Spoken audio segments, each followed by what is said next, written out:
Hello, I am Mantastic and Fantastic, and today I'm going to be discussing all the shifts that have occurred in the Creature Quest meta with the latest update.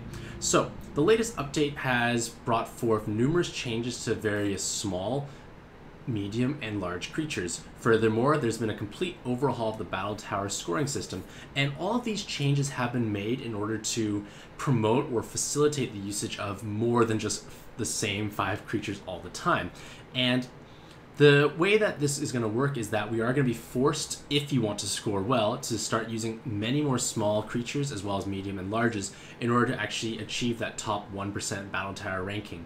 Because now the scoring system will be heavily favoring specific creature sizes as well as ensuring all your creatures actually survive to the very end.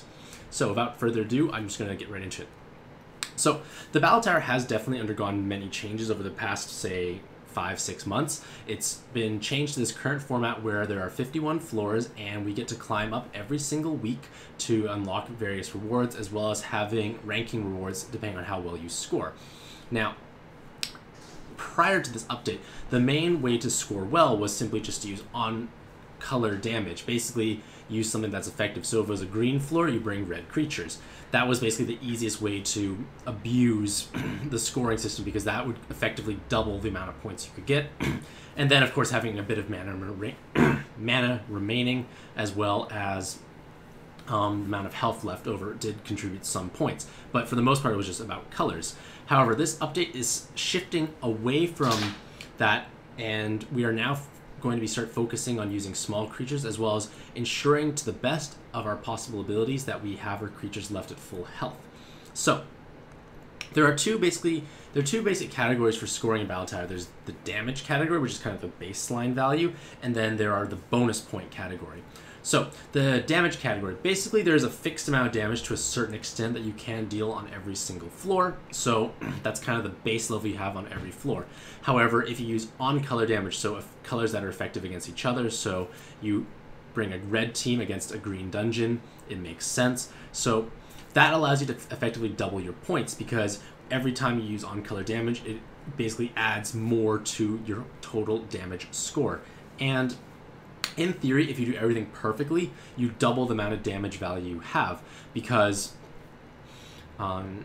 everything is the correct color. However, that's not the case for a lot of the later floors where the spawns are varied in the sense that there's too many colors and it's impossible to have perfect damage on every single hit. So the maximum amount of bonus damage you can have to a certain extent is 100% or doubling through colors. Now, there are overkill and splat overkill points. I still feel they occur randomly, like they do specify how they are calculated, but even so, I've done outrageous amounts of damage and never got a splat overkill, and then I've tickled something gently and got a splat overkill. Like, it doesn't make sense at this point in time still. But regardless, your focus should be on trying to find specific color counters for as much of the floor as possible. Now, all your damage points will be then added together, the damage, the color damage, as well as the splat overkills, and that will be kind of like your baseline value. And from there, it gets multiplied further by the bonus multipliers. So you score bonus points for the amount of mana remaining, and this can contribute up to 10% of your bonus damage, and is calculated upon finishing the dungeon. So as soon as you kill the last floor, the mana orbs fall down. It calculates the percent of mana remaining, and that can be awards you up to 10%. Now, this only occurs for creatures that are left alive, so if something died with no mana, it doesn't actually affect you negatively. However, it will affect your survival score now, because survival is a new multiplier, and it can award up to 100% bonus points based on the remaining health of every single creature. However, if one of your creatures were to die in the dungeon, even if resurrected, it will automatically default to 0% survival rate. So that is something you have to keep in mind. Like, a lot of strategies sometimes were like sacrificing several creatures and then resurrecting them later on. But in this case here, it will not work because you automatically are deducted 20%. So this is something to keep in the back of your head. Like, you want to try and score obviously 100% bonus. This is a huge amount because I think before it was 10%. So this is a dramatic shift in the amount of points you can possibly gain just from survival. Now, there are floor bonuses as well, but this only occurs at the kind of corners of the tower. Basically, when you go up and you hit that corner for the reward, you get there's a bonus floor. It's 50 or 100%. You have no control over it. It just occurs. So you can't really do anything about it, but obviously on those floors, try your hardest to get on-color points because technically they get multiplied even further. And last but not least, we come to size bonus. And this is the biggest change that will be impacting the way we actually play the battle tower. Because in size bonus, the size of each individual creature will contribute a fixed amount of multiplier bonus. So legendary creatures contribute 0% each. Epics or larges are 10%. Rares / mediums are 30%, and common or small creatures award 50% each. So that means, in theory, you could have 250% bonus multiplier for the size category if you use 5 small creatures. And that automatically is the largest multiplier we've ever had in the battle tower, so this is going to be the biggest determining factor of how well you actually score. So, just basically to recap, the maximum multipliers is mana is 10%, survival's 100% bonus, floors is 50 to 100%, but we cannot control it, and then for size, it's 250% for 5 common or small creatures. It obviously can go down to 0, of course. So, now what is the current strategy to be used in the battle tower at this point in time? So, with these changes occurring in the scoring system, we naturally want to start prioritizing creatures that are smaller because we want that tasty 250% bonus points. Because in theory, if you bring 5 small creatures, that's going to make your scores larger than they ever were beforehand. Obviously, they need to survive to a certain extent, and you need to beat the dungeon, but I'll explain a little more interesting strategies in a moment. So, for survival, you want to always aim for 100% survival rate, because if no one dies, you have a much higher survival score, because technically everything will at least award some percent because they are still alive. That means if something dies, you automatically lose 20%, so you can never achieve that 100%.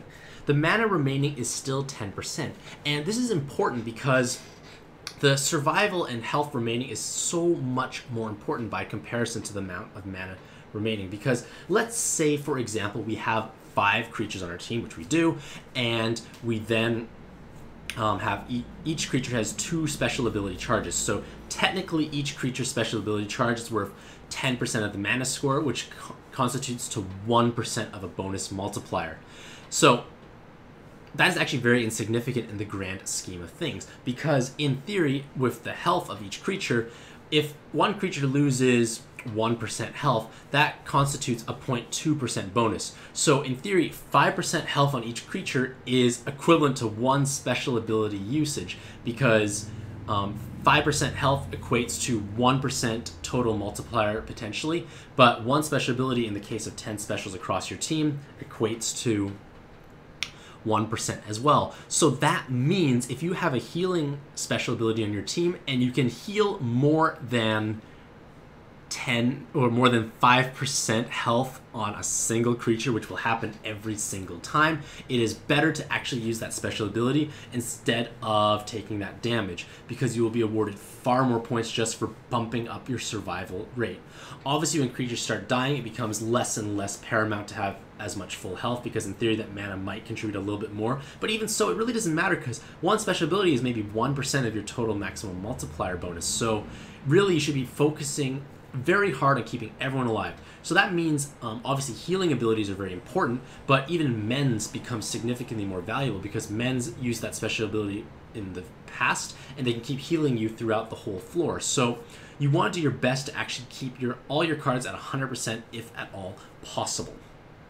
Now, color damage is also important. So having perfect color damage is equivalent to actually 100% multiplier, because your base damage is essentially doubled. However, it's not feasible in the grand scheme of things. So in theory, it's still better to pursue smaller creatures that are off color, and I'll explain why in a moment, because size does matter. However, if at all possible, use smaller creatures and try and get as much on-color damage as possible, because it's just going to boost and bolster the amount of multiplier you gain from using the smaller creatures.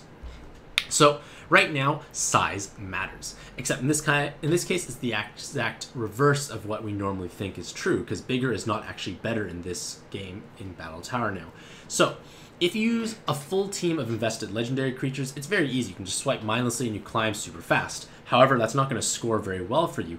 And the fact that size multipliers contribute the most points of anything possible means that you really want to try and prioritize those smaller creatures, especially for the easier floors, because in theory, the beginning floors are so easy anyways. Small creatures, if even just modestly leveled up, should be able to sweep it without much difficulty. So you want to actually utilize those small creatures. And you can obviously prolong the usage of using smaller creatures by having them max level, max totemed, fully awakened, and ideally with 4 combo dots so you can spam their special abilities more. But basically, the more invested and deep your monster box or creature box is, the more value and more points you're going to gain in the long haul. So it is definitely possible to use small creatures even up to Battle Tower 50 and possibly even 51. I've done Battle Tower 50 with 1 small and 49 with 2 smalls, and that was last week. I might be able to find out better strategies moving forward. So what constitutes a good small creature? So generally speaking, small creatures tend to be weaker because they just have lower stats, but to compensate, their mana costs tend to be a little lower, so they charge their specials actually quite quickly compared to a lot of legendary creatures. I'm not sure why that's the case, but this is actually good because you can kind of abuse that fact that small creatures generate their specials so much faster, so you can use them more liberally. However, because they have lower stats, they technically contribute significantly lower damage, and they're obviously not as durable.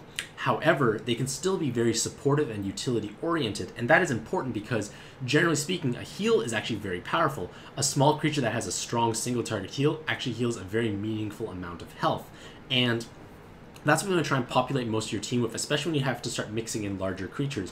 You want to fill it up with small creatures that provide support, and that can come in the form of heals or buffs. And buffs are very important because a creature that provides 40% power buff, for instance, it does not matter what size it came from. It came from a small creature, great, you get all the bonus points, you still get the power buff. It came from a legendary creature, you still get the power buff. It doesn't change based on the size of the creature that casts it, but you don't get those bonus points. So if at all possible you want to bring certain buffs, you want to try and bring those small creatures. Furthermore, if you need cleanses or dispels, you can use small creatures because you don't need to occupy a slot of a large and impressive creature. You could have something very simple and basic, and that might even allow you to get more points because they're just cleansing anyways. They don't need to have all that special flash and jazz. Just cleanse or dispel and you're good to go.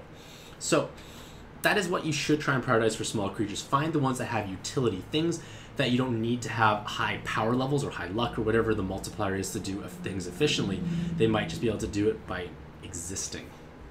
So with that being said, small creatures can certainly be abused because of the fact that they provide 50% bonus points.